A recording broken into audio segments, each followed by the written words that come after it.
Apocalipsis capítulo 1, desde el versículo 1 dice la palabra de Dios. La revelación de Jesucristo que Dios le dio para mostrar a sus siervos las cosas que deben suceder pronto. Él la dio a conocer enviándolo por medio de su ángel a su siervo Juan, quien dio testimonio de la palabra de Dios y del testimonio de Jesucristo y de todo lo que vio. Bienaventurado el que lee y los que oyen las palabras de la profecía y guardan las cosas que están escritas en ella, porque el tiempo está cerca. Juan, a las 7 iglesias que están en Asia, gracia y paz a ustedes de parte de aquel que es y que era y que ha de venir, y de parte de los 7 espíritus que están delante de su trono, y de parte de Jesucristo, el testigo fiel, el primogénito de los muertos y el soberano de los reyes de la tierra, al que nos ama y nos libertó de nuestros pecados con su sangre, e hizo de nosotros un reino, sacerdotes para Dios, su Padre, al sea la gloria y el dominio por los siglos de los siglos. Amén. Él viene con las nubes, y todo ojo lo verá, aun los que lo traspasaron. Y todas las tribus de la tierra harán lamentación por él. Sí, amén. Yo soy el Alfa y el Omega, dice el Señor Dios, el que es y que era y que ha de venir, el Todopoderoso.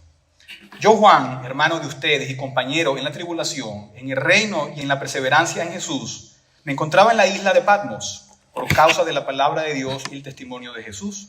Estaba yo en el Espíritu en el día del Señor y oí detrás de mí una gran voz como sonido de trompeta que decía: escribe en un libro lo que ves y envíalo a las 7 iglesias, a Éfeso, Esmirna, Pérgamo, Tiatira, Sardis, Filadelfia y Laodicea.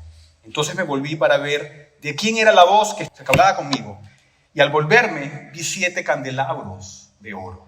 En medio de los candelabros vi a uno semejante al Hijo del Hombre, vestido con una túnica que le llegaba hasta los pies y ceñido por el pecho con un cinto de oro.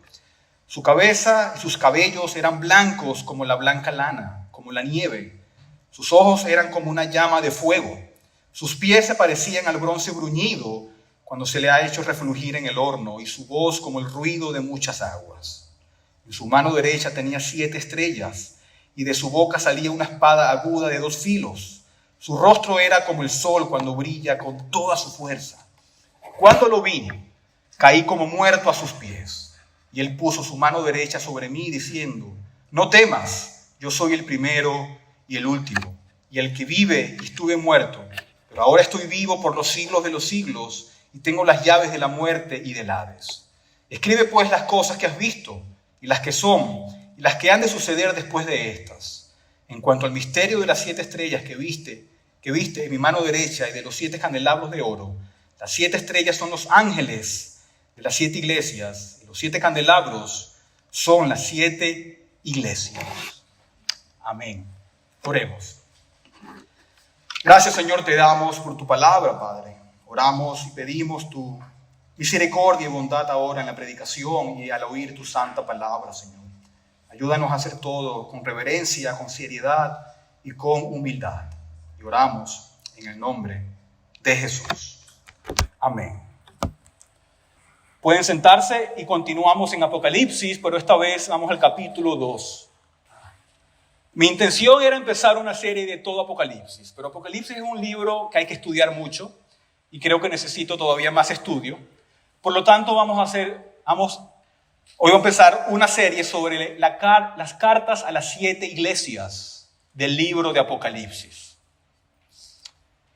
Los 7 mensajes a las 7 iglesias de Apocalipsis. Si vamos al capítulo 2, vamos a leer solo el versículo 1, el cual va a ser el texto del día de hoy, solamente el versículo 1, el cual dice, después de leer el capítulo número 1, ya tenemos el contexto, dice: escribe al ángel de la iglesia en Éfeso, el que tiene las 7 estrellas en su mano derecha, aquel que anda entre los 7 candelabros de oro, dice esto. En nuestros días, en nuestro tiempo, en nuestras vidas, a veces es común que las personas asocien el privilegio con las oportunidades. Si imaginas, por ejemplo, a un bebé que nace en un palacio, nace como un príncipe, el hijo del rey, y es criado dentro de todo este lujo y lo están preparando para reinar. Eso es un gran privilegio, una gran oportunidad. Tendría muchas oportunidades ofrecidas a ese bebé. Y eso se hace aún más claro, por ejemplo, cuando se contrasta con un niño que es nacido en una pobre familia, en una familia de bajos recursos. Habrían oportunidades diferentes. A lo mejor muchas menos oportunidades se ofrecerían a ese niño. Y así pensamos en privilegios a menudo asociados con oportunidades. Y esto es especialmente cierto cuando se trata de la iglesia del Señor Jesucristo. Los privilegios están muy conectados con las oportunidades que Dios nos da, ¿verdad? Para aquellos que nacieron, por ejemplo, en hogares cristianos, con padres cristianos, con adoración familiar siempre, con asistencia a la iglesia siempre, a la lectura de la Biblia y todo ese tipo de cosas, y para algunos de ustedes es el caso, esas personas no conocen nada diferente. Eso es normal para ellos. No tienes nada con qué contrastarlo, ¿verdad? No creciste en una parte diferente del mundo, no naciste en un hogar diferente o con una religión diferente, es todo lo que conoces. Y es fácil en esas circunstancias perder de vista tanto los privilegios como las oportunidades que el Señor nos ha brindado en esas circunstancias particulares. Similar a como podría sentirse ese bebé que nace en el palacio y no conoce más nada. Solo conoce de lujos, solo conoce que él va a reinar cuando crezca y para él todo es normal. Pero sin embargo, es esencial que tengamos conciencia de nuestros privilegios, que los valoremos, que los amemos y que los apreciemos de manera que los podamos saborear. ¿Para qué? Para poder aprovechar bien las oportunidades que el Señor nos da. Y esos temas se ponen de relieve en el pasaje que tenemos ante nosotros, Apocalipsis 2:1. Este es el libro que se le llama La Revelación de Jesucristo. Y todo el libro está lleno, impregnado del conocimiento de la gloria del Señor. La gloria de Cristo ahora en el cielo, así como la gloria de Cristo y su triunfo en la tierra a lo largo de la historia. Así que el Apocalipsis, al igual que el libro de Daniel, nos da un sentido de todo lo que está por delante desde el tiempo de la escritura del apóstol Juan en la isla de Patmos hasta el segundo regreso del Señor Jesucristo y todo lo que sigue. Tenemos una descripción de los acontecimientos que se van a desarrollar en el curso de la historia posterior al apóstol Juan, así como Daniel nos da la historia desde su tiempo hasta la venida del Mesías.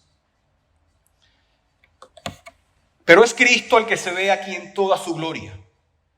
Es una revelación de Él, tanto de su reinado en el cielo como en su triunfo en la tierra. Y lo ven en el primer capítulo, como leímos. Cristo viene y se le aparece a Juan en esta visión y se expone en esta manifestación impresionante con todas estas imágenes que vemos allí. Es algo abrumador. Imagínate que se te aparezca Cristo de esta manera. Y tal es el impacto que nos dice que Juan, ¿qué? Cae como muerto.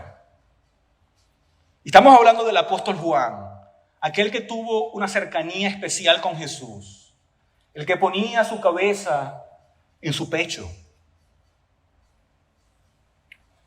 Así que ahora Juan es puesto en contacto con el Cristo ascendido. Y se nos dice que cae como muerto ante su presencia. Está abrumado al verlo. Y si rastreas a través del libro de Apocalipsis y llegas al final del libro, ¿qué tenemos al final? Tenemos también una descripción de la gloria del Señor Jesucristo en los capítulos 19 y 22. Así que al pasar del capítulo 1, el que leímos, al capítulo 2, el apóstol Juan trae un mensaje de Cristo al contexto inmediato. Él está escribiendo y Cristo está hablando a 7 iglesias en Asia a través de cartas.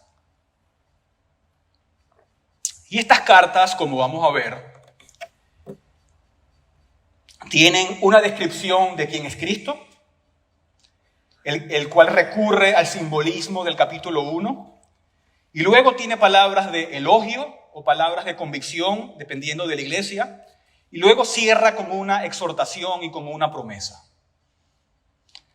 Así que estamos en el capítulo 2, estamos al comienzo de la primera de estas epístolas a las 7 iglesias. Y tienes al Señor Jesucristo hablando. Tienes al Señor Jesucristo hablando. Y si pensamos, por ejemplo, en los evangelios, Mateo, Marcos, Lucas y Juan, y los leemos, encontramos gran asombro en ellos. ¿Por qué? Porque allí tenemos también las palabras de Cristo. Tenemos la mente de Cristo siendo abierta y hablando mientras predica, dando parábolas, mostrando sus obras. Pero si no nos asombramos cuando leemos las palabras de Cristo, entonces es un problema.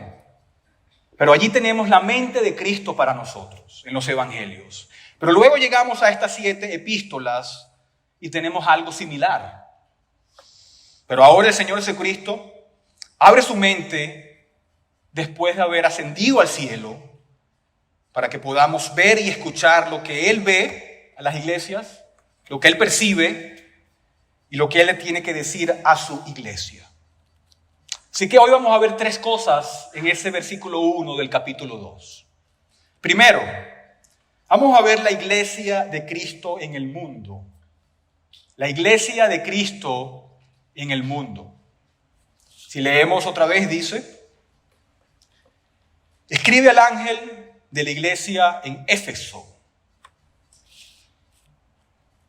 Y si el hecho de que exista la iglesia en el mundo, y me refiero a las iglesias locales como esta, a las iglesias que existen en una zona geográfica en particular, de que exista la iglesia debe ser causa de asombro.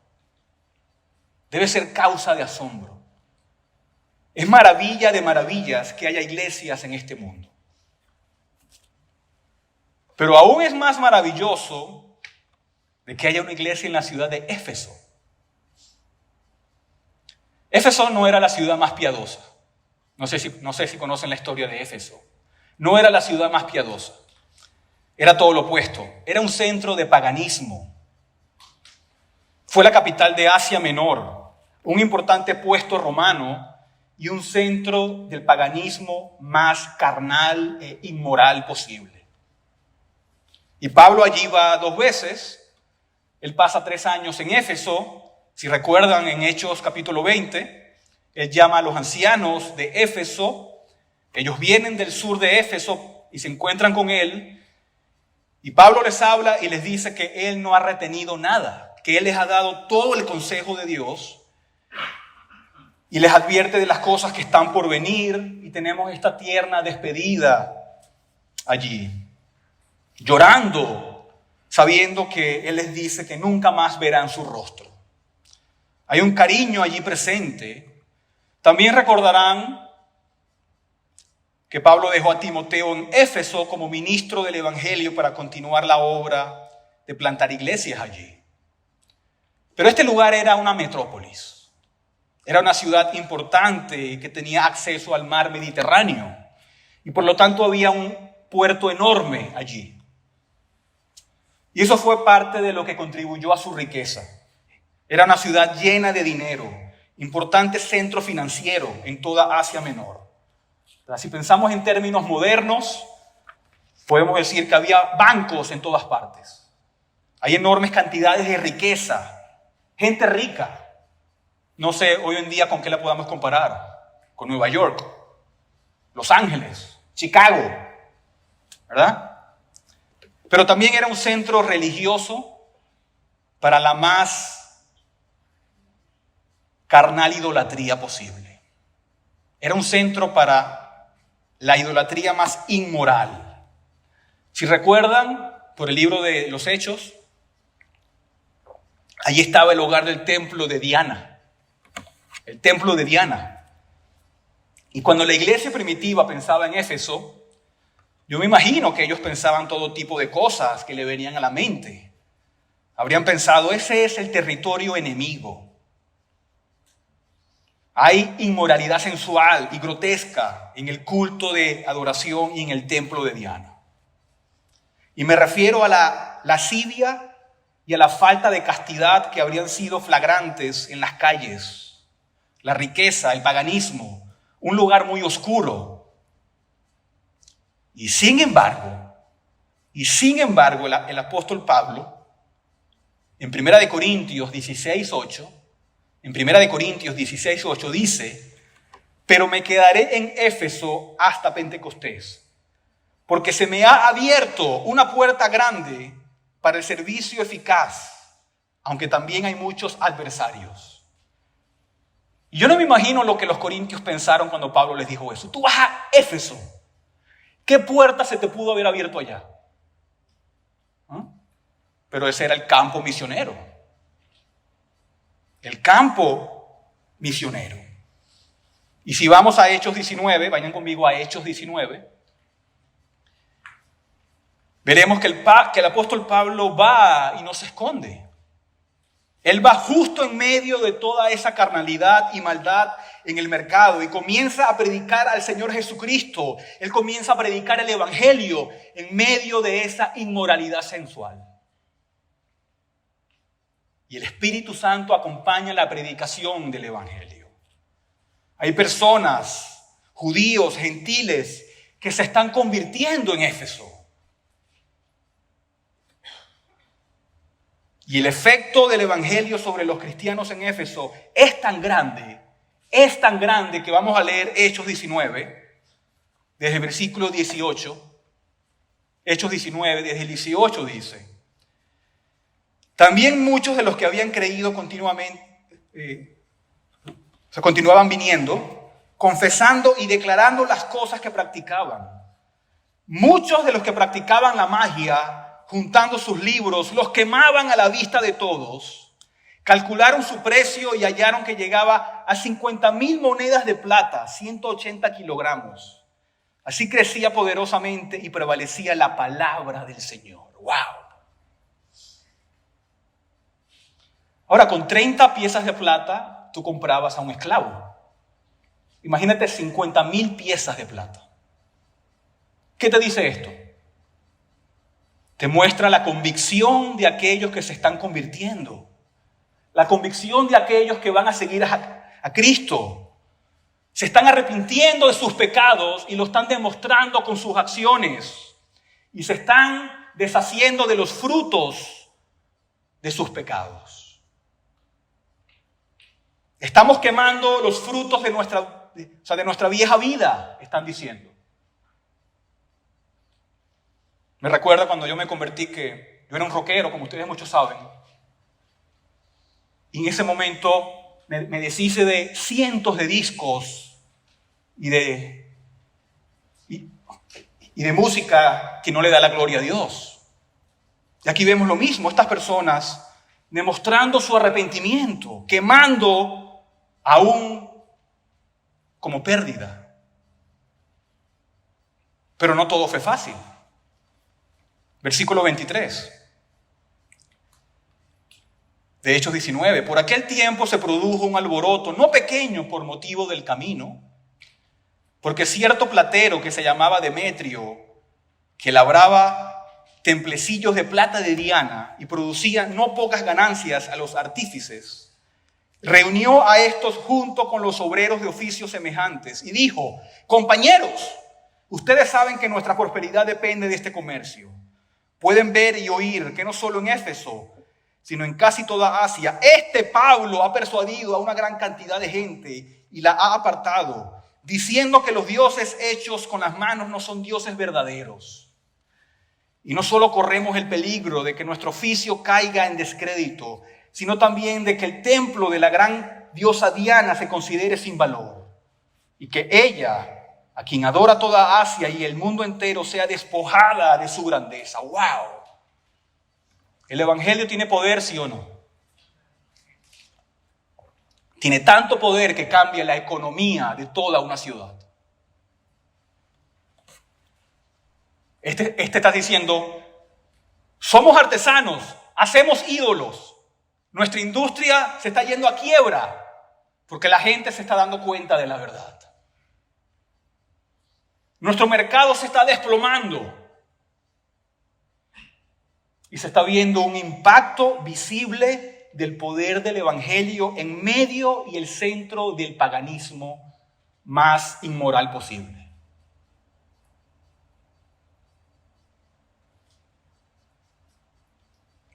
Pero el punto aquí, el punto de hoy es que el Señor Jesucristo escribe a esta iglesia de Éfeso. Y hay algo para nosotros. Hay algo para nosotros. Y es que es un privilegio que la iglesia exista en cualquier lugar. Es un privilegio que la iglesia exista en cualquier lugar.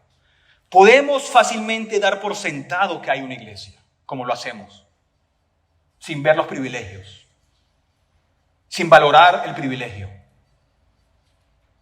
Pero cuando el Señor mira desde el cielo, cuando el Señor ve desde el cielo a la tierra, lo que Él ve no son las montañas, lo que Él ve no son los lagos y los ríos y los océanos. Cuando el Señor y la hueste angelical miran al mundo, es como si vieran todo oscuro, pero hay puntos de luz. Hay puntos de luz. Y el Señor mira donde quiera que haya una iglesia, como veremos en un momento, allí hay una luz.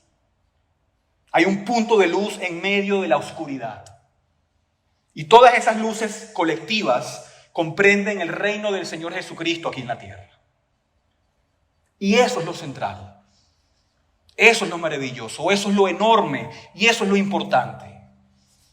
Que haya una luz en el mapa debería ser algo que nunca se da por sentado. ¿Verdad? Cuando pensamos, por ejemplo, en las misiones, estamos orando, Señor, lleva el evangelio a estos diversos lugares donde no existe el evangelio, donde no hay iglesias.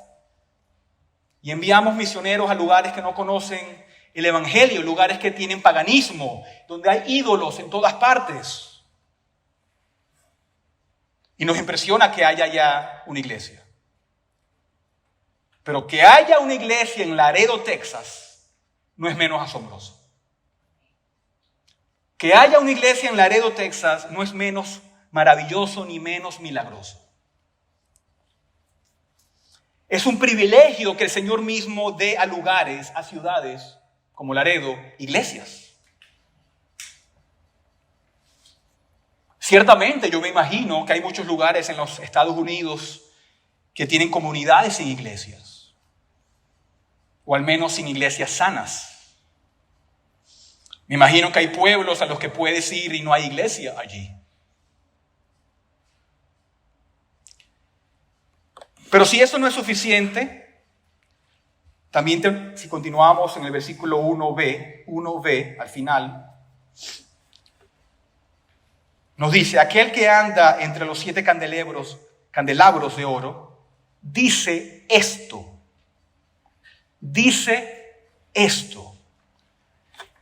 El privilegio de la iglesia de Cristo en el mundo también incluye el privilegio, ¿saben de qué? De su voz. El privilegio de la iglesia de Cristo en el mundo incluye el privilegio de su voz.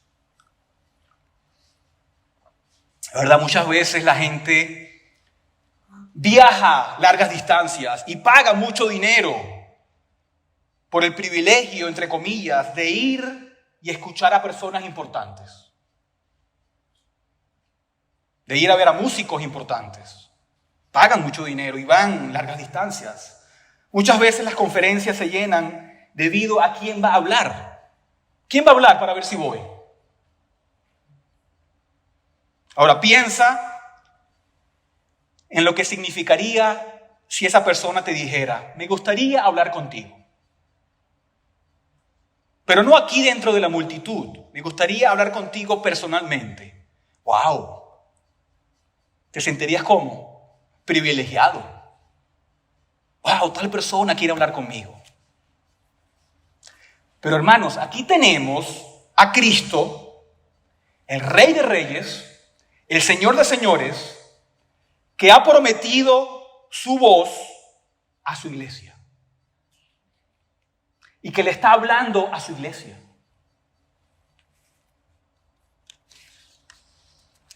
Dice, aquel que anda entre los 7 candelabros de oro, dice esto. Él lo está diciendo. Él lo está hablando. Esta es la voz de Cristo. Y si pensamos en términos de la historia redentora, para mostrarles algo interesante, sabemos que Dios habla en el Antiguo Testamento, llegamos al libro de Malaquías, y existe lo que muchos dicen como una temporada de silencio, sin nueva profecía, sin nueva revelación, desde Malaquías. Los días pasan, los años pasan, las décadas pasan, sin voz.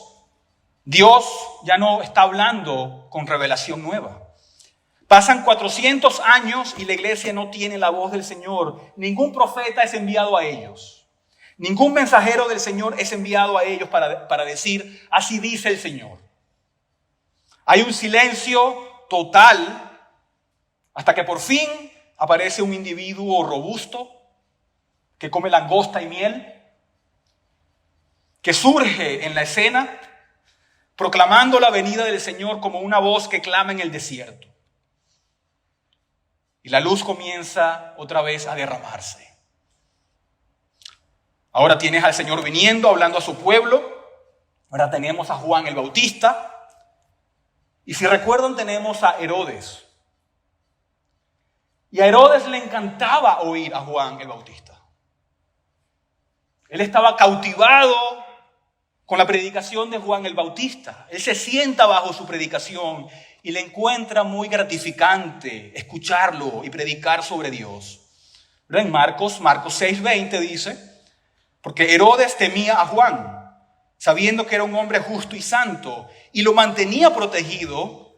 Cuando le oía, se quedaba muy perplejo, pero le gustaba escucharlo. ¿Verdad? Tenemos a Herodes buscando a Juan el Bautista. Y a lo mejor le decía, Juan, quiero escuchar un sermón. Necesito ser entretenido con tu sermón. Y aunque Juan le predicaba la palabra de Dios, Herodes no se ve afectado espiritualmente. ¿Verdad? Como muchos hoy en día oyen la palabra de Dios sin ser afectados, con el corazón endurecido, con sus conciencias endurecidas. Y Herodes se vuelve cada vez más oscuro con cada sermón, hasta que, ¿qué hace? Mata a Juan el Bautista. Lo mata.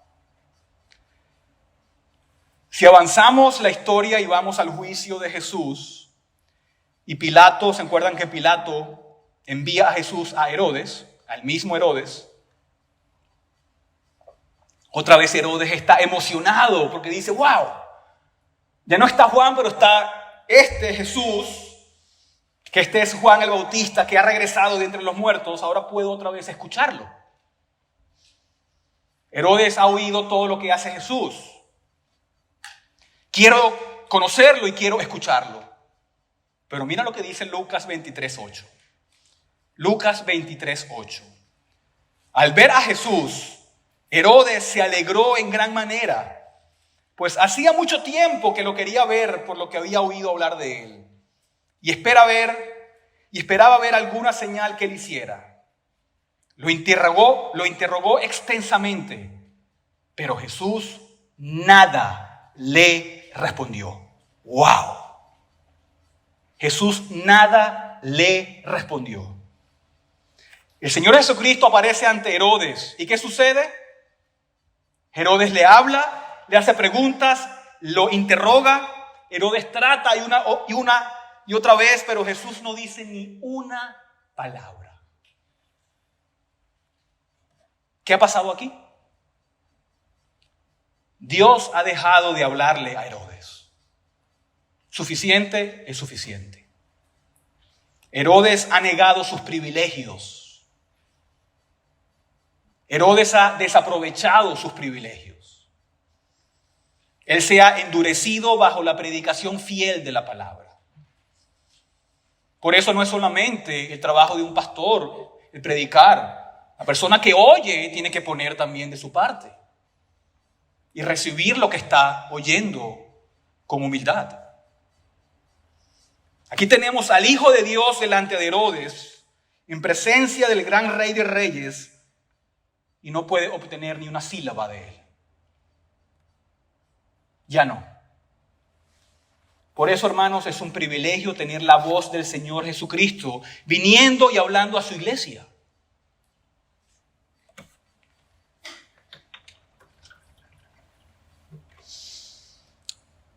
Pero también es un privilegio tener la capacidad de escucharlo.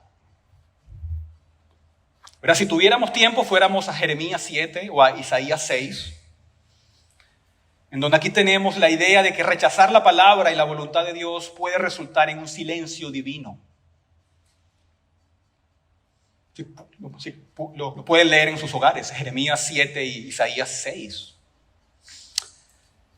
Así que tener la voz de Cristo y el privilegio de tener la capacidad de escuchar la voz, estas son cosas que deberían asombrarnos.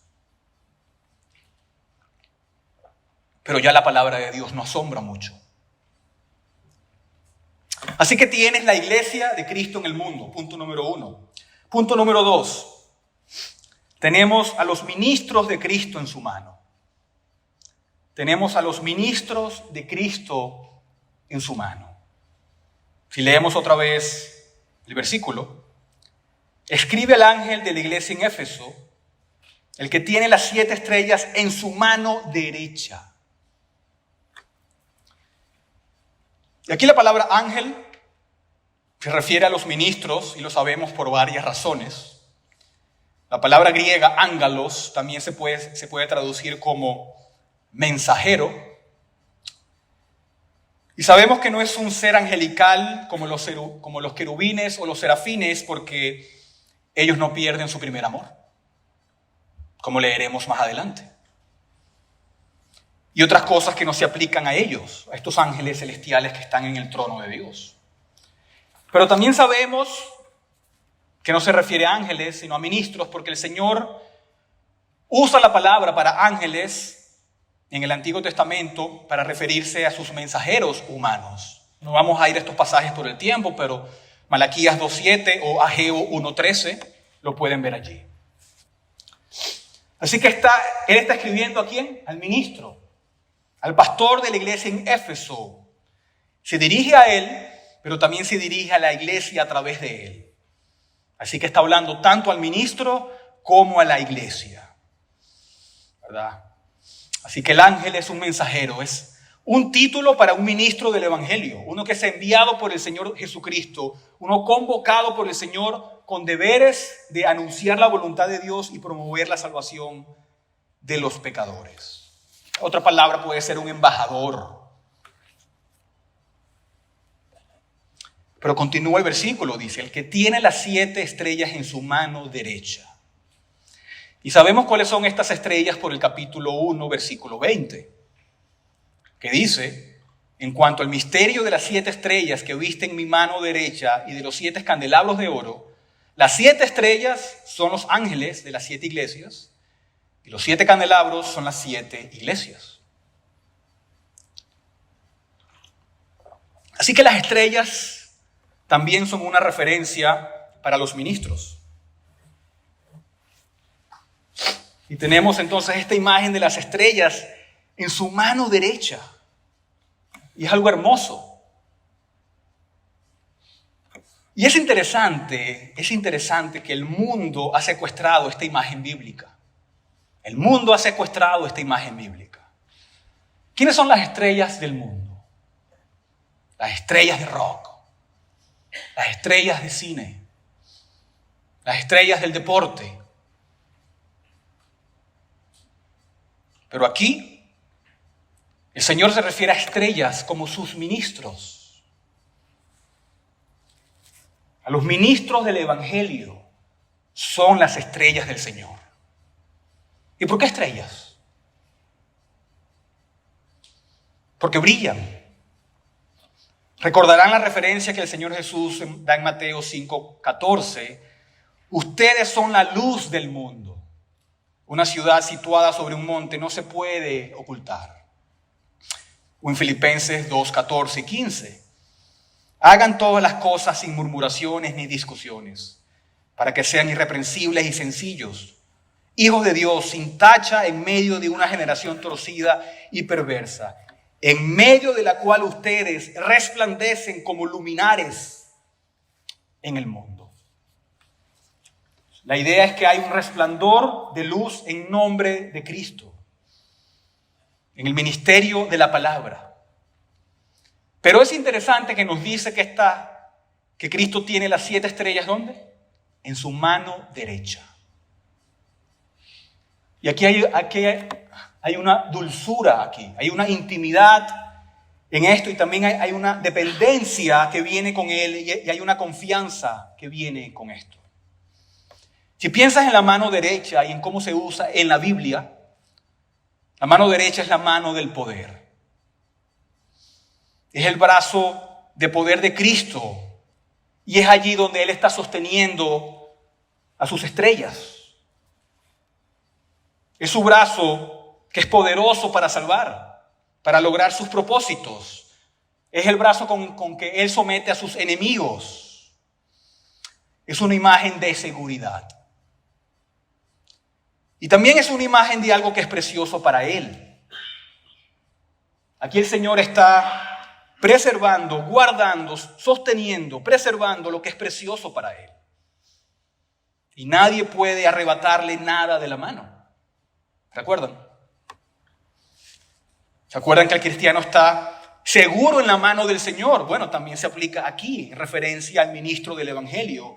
No hay nadie que pueda arrebatarles de la mano.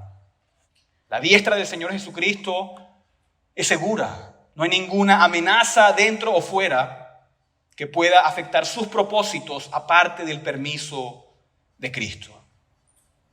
Cristo protege a sus ministros. Pero también esto refuerza la idea de que ninguna de estas estrellas puede sostenerse o brillar sin Cristo. Eso es lo principal. Cristo es quien debe sostenerlos, ¿verdad? Los ministros deben de preservar la dignidad de su oficio en términos de su propia vida, pero aquí vemos de manera especial la dependencia del ministro del Señor Jesucristo. Los ministros solo pueden brillar si están sostenidos en la mano de Cristo, porque es a Cristo a quien deben de glorificar, de enseñar y demostrar. Por ejemplo, tenemos la estrella de Belén. ¿Qué hizo la estrella de Belén? Anunciar dónde estaba el niño envuelto en pañales. El mediador, el Emmanuel, que conducía al Salvador. Y ese es el punto del ministerio pastoral. Dirigir todos nuestros pensamientos, todos nuestros afectos, toda nuestra atención, toda nuestra preocupación por el Salvador, por el Señor Jesucristo. Yo no quiero que me vean a mí, yo quiero que vean al Señor Jesucristo. Cristo sosteniendo a sus ministros en su mano derecha. ¡Qué privilegio! ¡Qué privilegio! Y podríamos decir que eso es un privilegio para el ministro, que es obvio, pero eso es un privilegio para el pueblo, para la iglesia. Eso nos lleva a nuestro tercer punto esta mañana, y es la presencia de Cristo entre su pueblo. La presencia de Cristo entre su pueblo. Si leemos otra vez el texto, nos dice, aquel que anda entre los 7 candelabros de oro. Y esto se refiere a Jesús. Cristo camina en medio de los 7 candelabros de oro y no tenemos que adivinar cuáles son estos candelabros de oro. Se nos dice en el versículo anterior que son las 7 iglesias. Así que está hablando del pueblo de Dios, de la iglesia, el lugar que está provisto de oficiales, de ordenanzas, de gobierno. Y lo describe como un candelabro porque es la luz de Dios que brilla en el mundo. La luz levantada que Cristo ve cuando ve hacia la tierra. Estos pequeños puntos que cubren la tierra. Aquí hay candelabros donde brilla la luz de Cristo, la luz en el mundo. La luz de Dios está brillando a través de la doctrina de la iglesia, a través de la piedad de la iglesia y a través de la gente de la iglesia. Y vemos que él describe estos candelabros como ¿qué? Como de oro. De oro. Cuando lees lo que Jesús le dice a esta iglesia, a lo mejor piensas, ¿es apropiado llamarlo de oro? Leemos que han dejado su primer amor. Leemos que necesitan arrepentirse. Leemos que de otras iglesias que han tolerado todo tipo de maldad. Otros se han ido, otros se han vuelto tibios y sucesivamente. Pero Cristo los llama ¿cómo? De oro. De oro. ¿Verdad? Es similar a lo que tenemos en el Cantar de los Cantares, donde el Señor está mirando a su pueblo como hermoso. Él mira a su iglesia a través de sus ojos, a través de lo que ha hecho por ella y lo que hará a través de ella, lo que va a hacer con ella en el futuro. Y la ve como oro macizo, como oro puro. Y todas las imperfecciones que están presentes y todos los pecados de los que hay que arrepentirse no disminuyen el hecho de que la iglesia tiene el privilegio de Cristo considerándolo como oro. Ella es un candelabro en el servicio de su Salvador. ¿Y él qué hace? Nos dice, aquel que anda entre. El Señor está caminando en este momento, en esta congregación esta mañana. El Señor camina entre su iglesia. ¿Verdad? Si pensamos en los 4 evangelios, otra vez, Él está caminando por Jericó, por Belén, está caminando por Jerusalén, en el monte del templo, en estos diversos lugares. Él camina en el agua, en un bote. Él está entre la gente, ¿verdad? Dios con nosotros. El Señor de gloria está entre su pueblo. Pero también es tan cierto que Él ahora está caminando entre sus iglesias. El Señor Jesucristo viene caminando entre su pueblo, derramando el aceite de su Espíritu Santo en el candelabro que es su iglesia. Derramando su bendición sobre ella. Él no está ocioso en el cielo. Él no está de vacaciones en el cielo. Él está caminando. Él no es un espectador que simplemente está mirando desde la distancia. Él no está diciendo, ángeles, dame un informe de la iglesia La Vid. Él no pide reportes. Él está presente, activo en medio de su pueblo. Así que está Cristo en medio de su iglesia. Y hermanos, eso es un privilegio invaluable. Aquellos que no les gusta venir para la iglesia es porque no valoran la presencia de Cristo en su iglesia. Tiene su presencia, tiene sus propias palabras, donde Él dijo, donde están 2 o 3 reunidos, ¿qué? En mi nombre, allí estoy yo. Y eso habla de manera inmediata a la disciplina de la iglesia, pero en el contexto más amplio se refiere a la iglesia reunida. Tú puedes tener 2 o 3 cristianos en varios lugares, pero si no están reunidos en su nombre, no está la presencia especial de Cristo allí. ¿Y aquí estamos reunidos en su nombre o no? Entonces Cristo está en este lugar. Él está en este lugar. Nos reunimos en su nombre. Y esa es la promesa de su presencia en la asamblea de su pueblo, hermanos. Por eso descuidar la asistencia a la iglesia es terrible. Terrible. Y hoy en día, en donde existe lo mal llamado adoración virtual. Adoración virtual. Disfruta de Dios desde la comodidad de tu casa.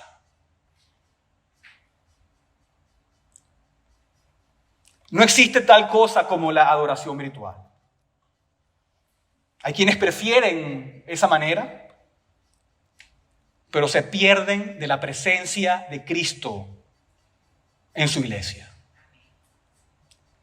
La adoración virtual no es una adoración pública definida por la palabra de Dios. Ahora estamos agradecidos por las transmisiones en vivo.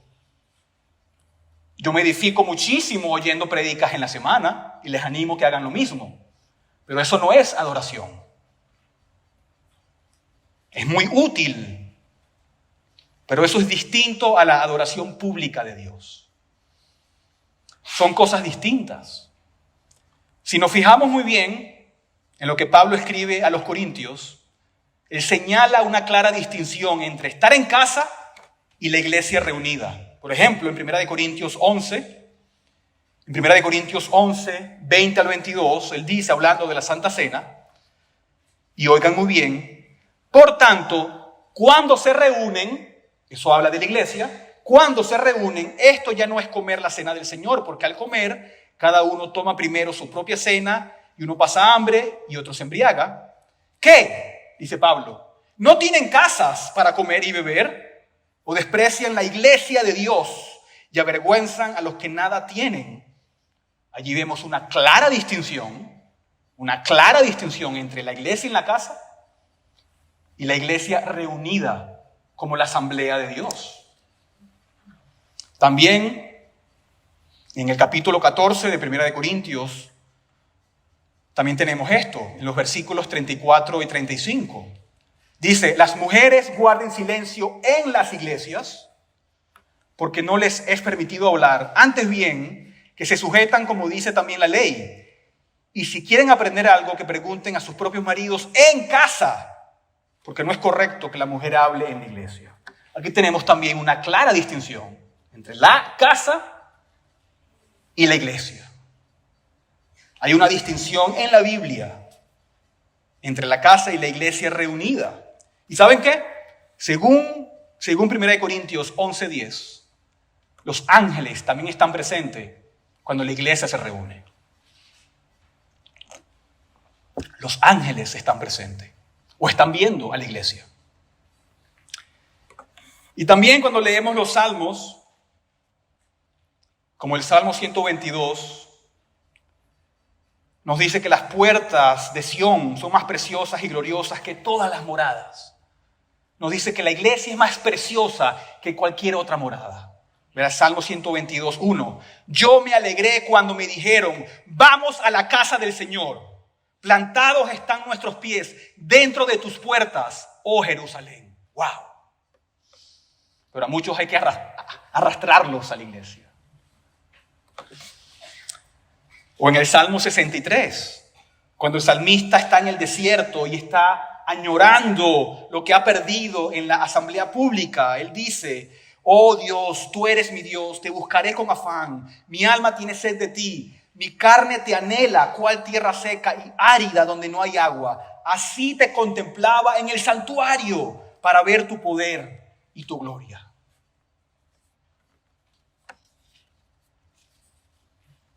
Hay una distinción entonces. Eso es bíblico. Eso es lo que enseña la Biblia. ¿Verdad? El tabernáculo del Antiguo Testamento, el templo del Antiguo Testamento, incluso las sinagogas eran reuniones. Allí la presencia de Dios descendió y se reunió con la gente en estas reuniones. ¿Verdad? Los que no vienen a la iglesia no disfrutan de la presencia especial de Cristo.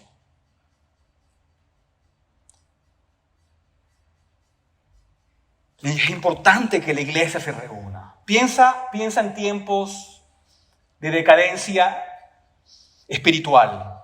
Por ejemplo, en Joel 2:16, que nos hablan de decadencia espiritual, dice: reúnan al pueblo, santifiquen la asamblea, congreguen a los ancianos, reúnan a los pequeños y a los niños de pecho, salga el novio de su aposento y la novia de su alcoba.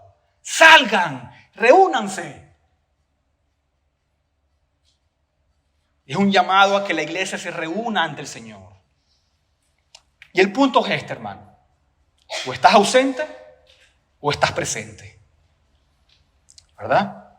Ese texto tan conocido, Hebreos 10:25, no dejando de congregarnos, como algunos tienen por costumbre, sino exhortándonos unos a otros, y mucho más al ver que el día se acerca.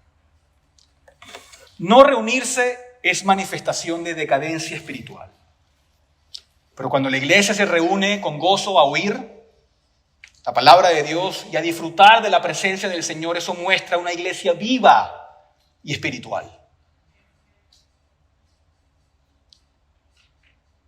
Así que tenemos en este pasaje Cristo caminando en medio.